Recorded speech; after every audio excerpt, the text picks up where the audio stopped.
Coperni has dominated the Paris fashion show season more than anyone else in recent years, from their Bella Hadid spray-on dress to their recent Disneyland Paris show.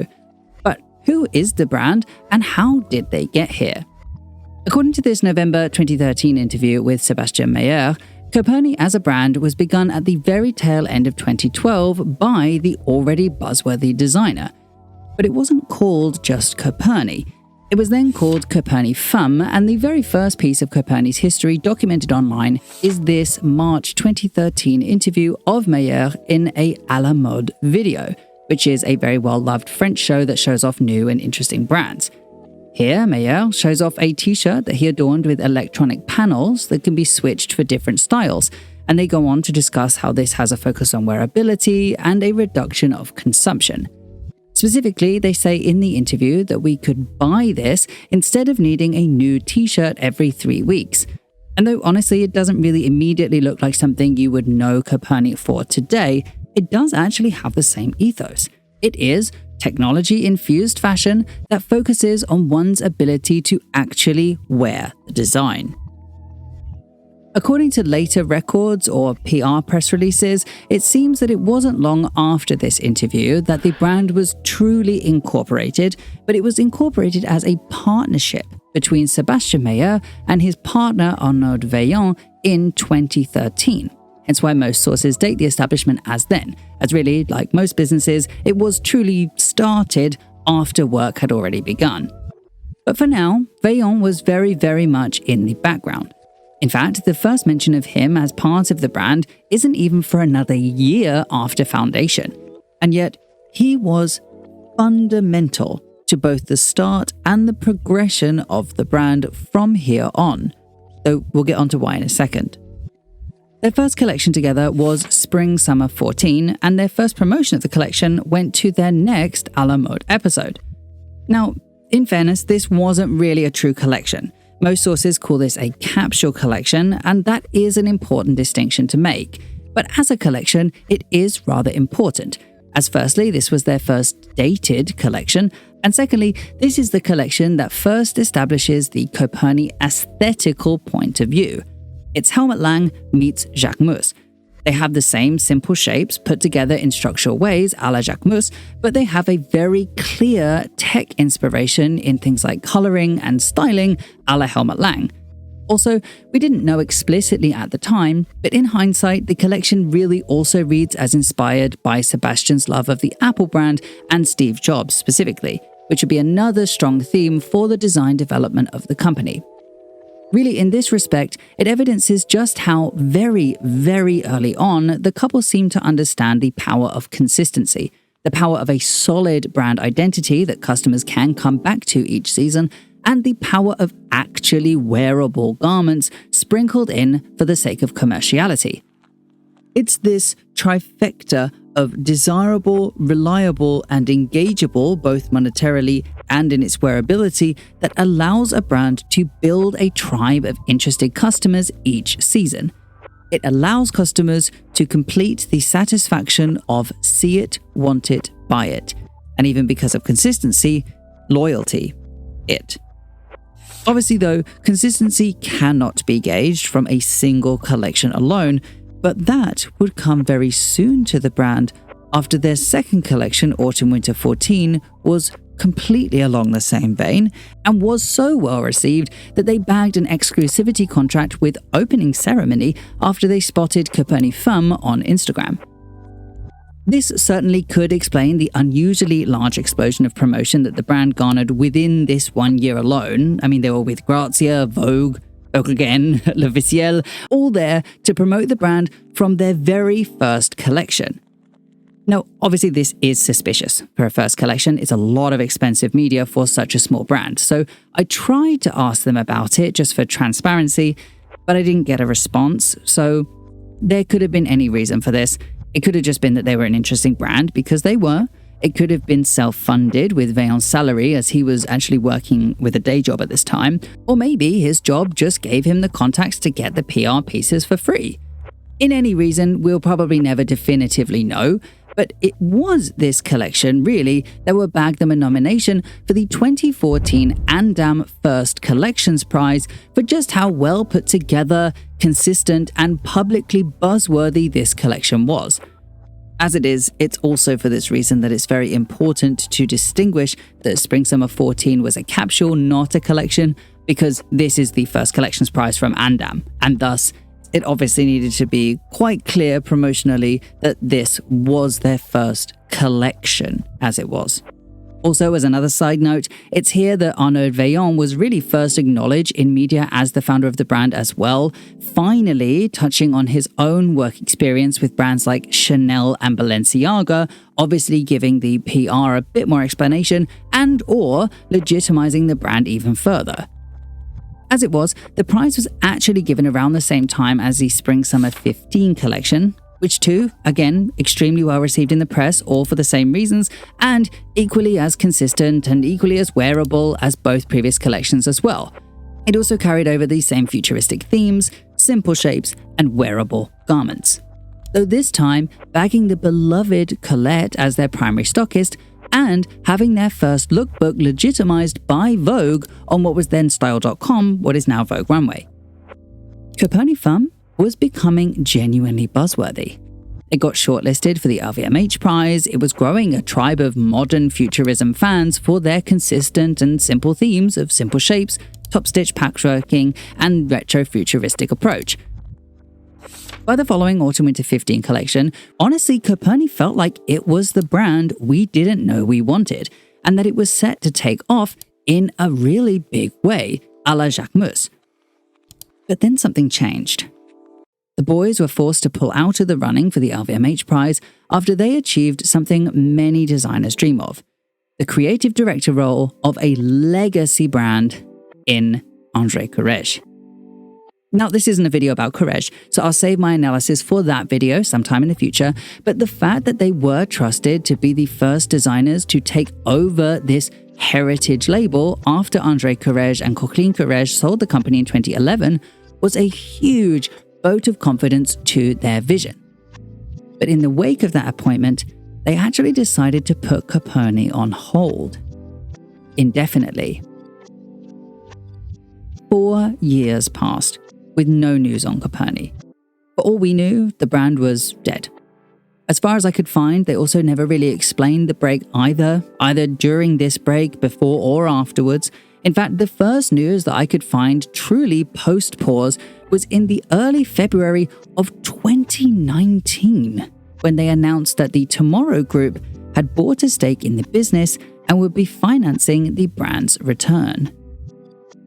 The Tomorrow Group, in case you aren't aware, are probably the most direct competitor to Renzo Rosso's OTB Group, with the difference here being where Tomorrow has stakes in Charles Jeffrey Loverboy and Martine Rose, OTB owns Margiela and Diesel.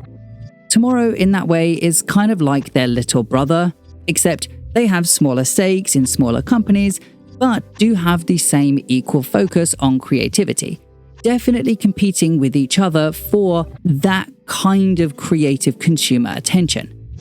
But while I could talk about the Tomorrow Group for days, because I do find their approach to London fashion especially to be really the invigorating push that it does need, for the purposes of Coperni, you should first know that they haven't announced how much the brand was purchased, nor how much it was purchased for.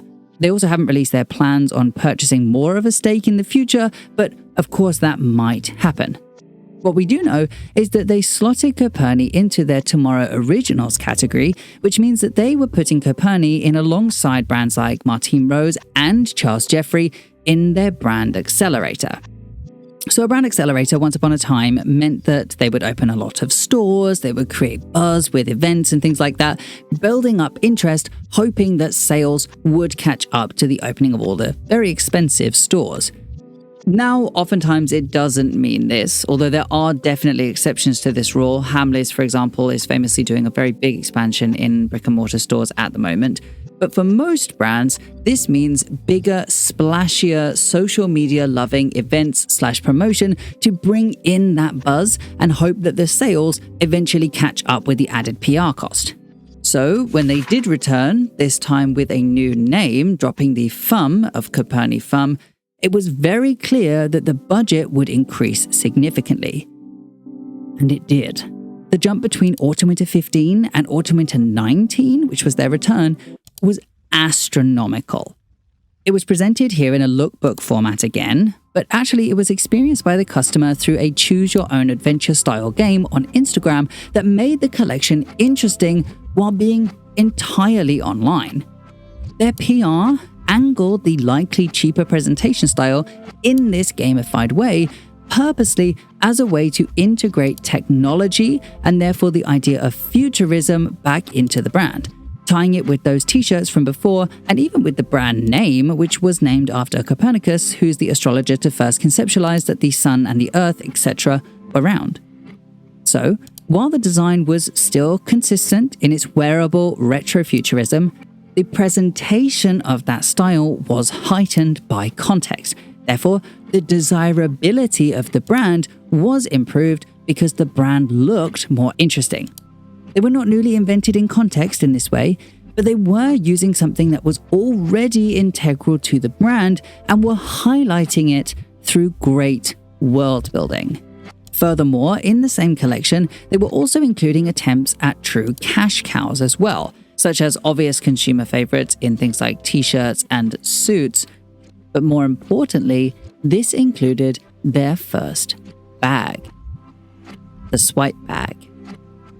Inspired by the act of swiping on an iPhone, this bag encapsulated the futuristic method of the brand with the main inspiration of tech, Apple, Steve Jobs, but put it in a very desirable product with an accessible price to make it the perfect it bag of the season. As it is, having an it bag or an it item of the season is exceptionally hard for any small business. But having a true cash cow product like a bag can be the difference between a struggling brand probably making a loss, which is unfortunately quite common in the industry, and a business breaking even or even making a genuine profit. And considering how big the swipe bag actually was, it seems that their efforts in accelerating the brand was working exceptionally well. And it allowed for them to fund it themselves without having to look for an outside investment. The Spring 2020 collection was equally as interesting, with their Wi-Fi bags for their approach to integrating tech and the idea of futurism into the brand. But most interesting of all was that they implemented a QR system that allowed customers to scan their garments to figure out where their fabrics came from, showing that transparency through their supply chain and giving the customers a technologically infused way to engage with the brand. In the aspect of transparency, a couple of other brands have tried this. Aleek's tried it, but as I explained in that video, it never materialized in a real way. But mostly, this was a great way of tying in their brand ethos into every single collection. From here, every single collection did have some kind of technological development or integration, and it really began to cause a true buzz for the brand. And so this ended up being a great differentiator for Coperni as a company. In Spring/Summer 20, they had their collection presented on the Apple Store screen inside the Champs-Élysées store. Autumn/Winter 20 had hackers take over Station F. Spring/Summer 21, which was held on Paris's tallest skyscraper, had a technical jersey which was UV resistant, antibacterial, wrinkle-free, and supposedly moisturized your skin. Their first resort collection, Resort 21, was presented like your iPhone photo gallery, and actually was a theme continued for the next 4 inter-season collections. Autumn/Winter 21 was done as a drive-in fashion show to comply with COVID restrictions. Spring/Summer 22 was the first collection without something in the collection, but they still tied it in with the title, naming the collection Spring 33. All of these were growing the profile of the brand and securing it very heavily in their brand identity. They introduced several it bags in this time, affordable of course, as well as things like shoes and sunglasses for some more attempts at cash cows.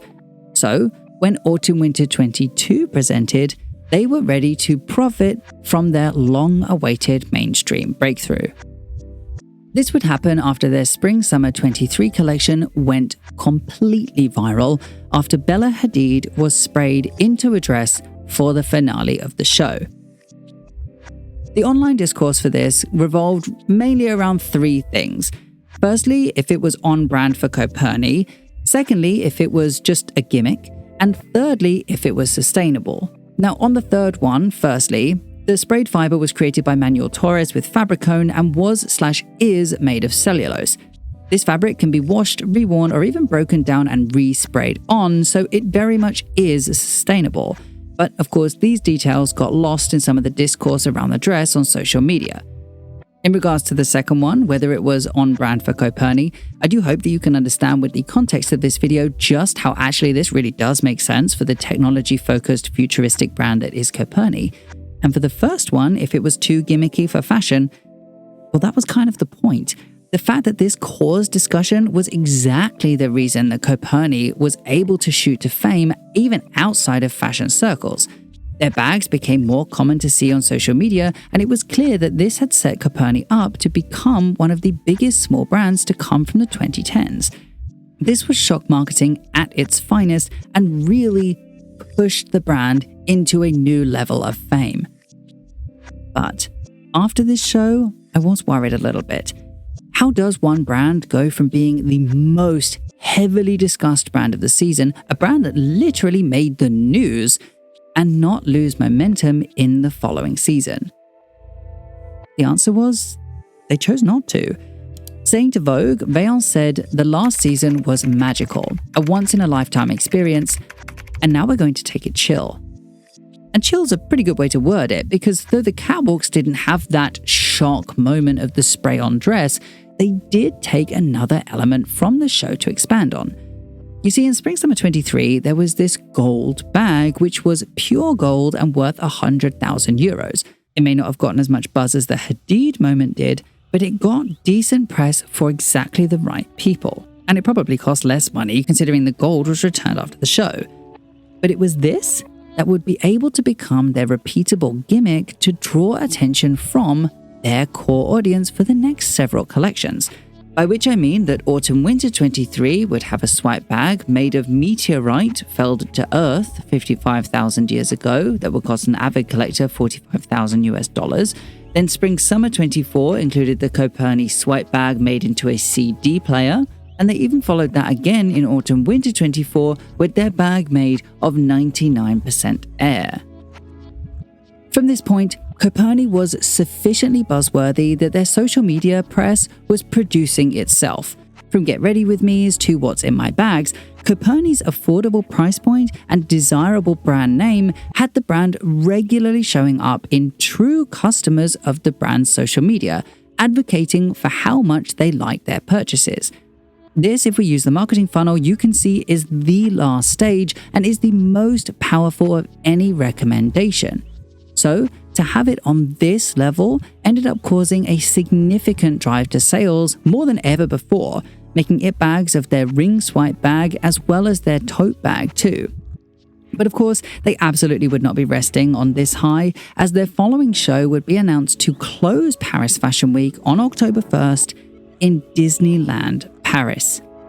Now, I have campaigned on Instagram for a very long time to get a ticket to this show, and I still don't know if I have a seat. But before the show, I'd like to explain why I think Disneyland Paris for Coperni suits the brand so well. Obviously, Coperni's a French brand, French Disney, so that makes sense. But it actually goes deeper than that, as Disneyland Paris is the only Disneyland of its kind because, thanks to its unique land, Discoveryland, it has a reputation for being associated with steampunk, which is a futuristic yet retro visual style which completely mirrors Coperni's retro-futuristic designs and inspiration as well. It may be a different viewpoint, but it really heavily links the two together. I of course don't know if they intended this or if it is just a paid-for promotion by Disney to make themselves look cooler, but from the jump, it's clear to me that they are the perfect choice to be the first big on-schedule fashion show at Disneyland Paris since Nikki in 2017, which I don't think was on schedule. But, massive update since this video was made for Patreon about a month ago, I actually got into the Coperni show. It took over about 70 days of begging desperately on Instagram. I think it was almost 80 days. But Lucien Page, the PR maestro of Paris, pulled through for me, and I get to show you my own footage from the show. Let's hope it's good. So the show itself was just phenomenal in person. The setting being so close to the castle, the models came out of the castle. It was just really groundbreaking, the first of its kind. I was surprised by the pyrotechnics and the fireworks, given that the cast members at the park told me there wouldn't be any earlier that day. But in the end, the atmospherics pretty much stole the show as well. That and Kylie Jenner closing the show in the black gown that she ended up wearing. In terms of the collection, I was interested to see how the Disney references came through, and I'd like to give you that through the lens of Liz Shaw-Reid, who oversees the collaborations for Disney over the last 16 years, who I was able to talk to at the after party. She told me after the show, and I'm paraphrasing here, that Disney approached Coperni specifically for the Disney Create campaign, which was an auction for Make-A-Wish in which designers like Pier Paolo Pacioli, Daniel Roseberry, Tommy Hilfiger, and Virgil Abloh's security design firm Alaska produced many different kinds of pieces. However, Sebastian and Arnaud of Coperni couldn't actually collaborate on that project. So she said in lieu of that, they thought something more direct would be best, and that is how this collaboration ended up coming about. She spoke to the boys about what exactly in Disney they found inspiring, and they said specifically that they found Disney princesses and the Disney parks to be their biggest inspiration. So in the end, I ended up being wrong about the Tomorrowland connection. I did ask specifically about it, and it had nothing to do with retrofuturism. Though I will say the after party was held there, so at least for that, I felt the connection, even if it was just in my mind. So with that said, the collection was inspired by the story of Aurora from Sleeping Beauty, which is quite not exactly what I was expecting from the show. In fact, I was expecting some kind of big send-off for Mickey because this is finally the year that his IP goes into the public domain. However, now in hindsight, I suppose that would be the opposite of what Disney would want, being that anybody could copy it without copyright infringement. I did even commission one of my favorite artists, in fact, Perry Picasso, to make this illustration of what I was expecting to see in the Coperni show of their classic heart tote bag just made into a Mickey shape, because we had seen the Mickey shoes and this was something I was quite looking forward to seeing. In fact, that wasn't in the show, and instead it was the story of Aurora from Sleeping Beauty. It started off very happy, very jovial when she was with her family and everything, and then lightning hit the castle, pyrotechnics went off, and it was a massive spectacle coming into the dark, evil time of Maleficent, all before a nice, bright, airy finish as she gets kissed by the prince and gets woken up from her slumber. I felt the storyline in the setting and in the mise-en-scène of the actual show itself. I don't know necessarily if that came through in the clothing. So in that sense, the spectacle of the show was very impactful, perhaps more impactful than the clothes themselves. But I think perhaps that could also be construed as a good thing. If it was anything like the Blonde's Disney Villains collection, they would have lost that commercial aspect to the clothing that obviously they're going to need in the coming months. Coperni as well has never, and it really hasn't ever, been based in wild, out there clothing. The textile innovations are always really inspiring, and that's no different here, with the Ariel bag that was made with an innovative 3D printing technique in which it was printed in a kind of gel. So that runs through with the swipe bag being innovative, as they have long succeeded at. But the clothes themselves continue to be wearable, commercial, dependable, and that's just no different here. Most of the clothes can easily be seen in a department store for sale the world over, and with all of the press surrounding the first fashion show truly shown in a Disney park, I'm sure the buzz will sell these very saleable garments. Especially the Disney and Maleficent t-shirts, I think will sell really well as obviously things like shoes and bags. The Maleficent and Princess Aurora dresses, however, I'm not too sure, but I think they could see success in selling in the park itself with a tie into Club 33, which is Disney's private members club. Obviously, I'm not sure if they will sell in the parks. To my knowledge, the only luxury pieces sold in the park worldwide are the Louis Vuitton bags that are sometimes sold in the Florida Disney World's Epcot Park in the France Pavilion on the World Showcase. which is a mouthful, but it's here on the map alongside other countries who are represented by the pavilion, though they do not sell any luxury goods. But of course, those are just my initial thoughts of what I could commercially see for such a collection. I'm not sure if we will see any of those ideas just because it's such a huge jump for Disney to implement, but I do think there is a market for these clothes, especially the accessories I think will sell really well, given the buzz that has become of the show already. In the end, the show was phenomenal. I could not be more touched to have been able to be a part of this historic moment, and I really look forward to how on earth the Coperni team is going to top this for next season. I, for one, will be waiting with bated breath. Thank you so much for watching this video. If you enjoyed it, please do like and subscribe. For videos like this but about beauty brands, my beauty channel Underskin is linked here. And of course, a special thank you goes out to my patrons over on Patreon, who I could not be more grateful for, especially at this exact time, and whom some have named on the screen. Thank you so much. All content used in this video is done so in accordance with the principles of fair use. However, if you have any concerns, please contact me directly at contact@understitch.co.uk.